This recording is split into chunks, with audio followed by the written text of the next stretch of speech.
Modoni, as an award-winning mindset coach, I'm sure you've encountered many sensitive situations that deal with mental health.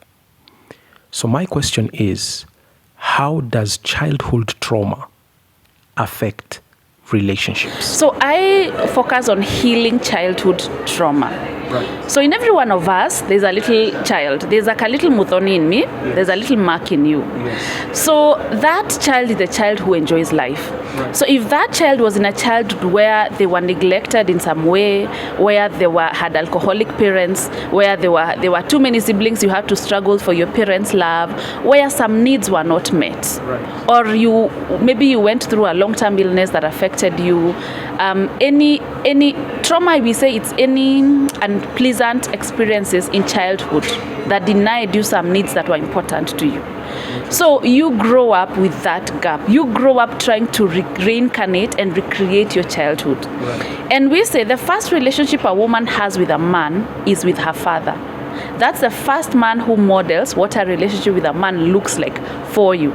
So if he is emotionally unavailable, you don't know what it's like to have that emotional connection with a man.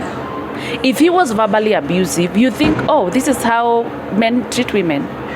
This is how it's supposed to be. So your childhood wounds show up in your adulthood relationship, because the second intense relationship is with now your boyfriend. So that is where the wounds start to come out. If your father was neglected your needs, if you were abandoned, if you were verbally abused, it's very easy for you to find yourself in a relationship with someone who's verbally abusing you, because that was the relationship that was modeled to you. If you had a dad who there was no dialogue, it's either my way or the highway. A dad who was too strict, he comes to the house, you hide under the bed and all that. It's very easy for you to find yourself in a relationship where there's a lot of fear and a lot of anxiety, because that's all that you know. So if you do not know how to communicate in your childhood, most of us didn't know. We learned it the hard way, and some of us had to go through a lot of healing before becoming coaches.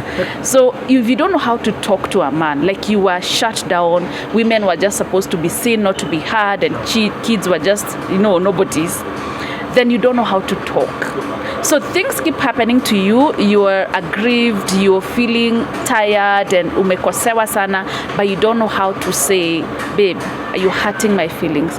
Babe, can we do this instead? Babe, there's something we need to talk about. So you keep quiet so much, and when the only time you're able to talk about your feelings, you're either screaming, you're shouting, you're calling him names, you're ghosting them, because you don't know how to handle emotions. No one taught you how to do that. So you have to go through the process of healing those childhood wounds through a process that I teach called reparenting yourself. You have to become your parent all over again to heal that inner child. You remember what I said? There's a little child in you. Absolutely. To give that child the childhood they did not get. Right. So for women, our fathers model the relationships. Women marry and date their fathers until you do the work, until you realize, by the way, I've been dating my dad. So maybe the first guy you dated was maybe slapping you, the other one was ghosting you, the other one was insulting you, the other one was giving you anxiety.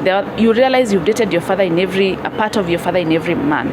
Until you heal, until you do the work and you realize you can actually feel good about yourself. You can actually have a good relationship with your inner child. And so you're able to recreate a healthy relationship even in your relationships.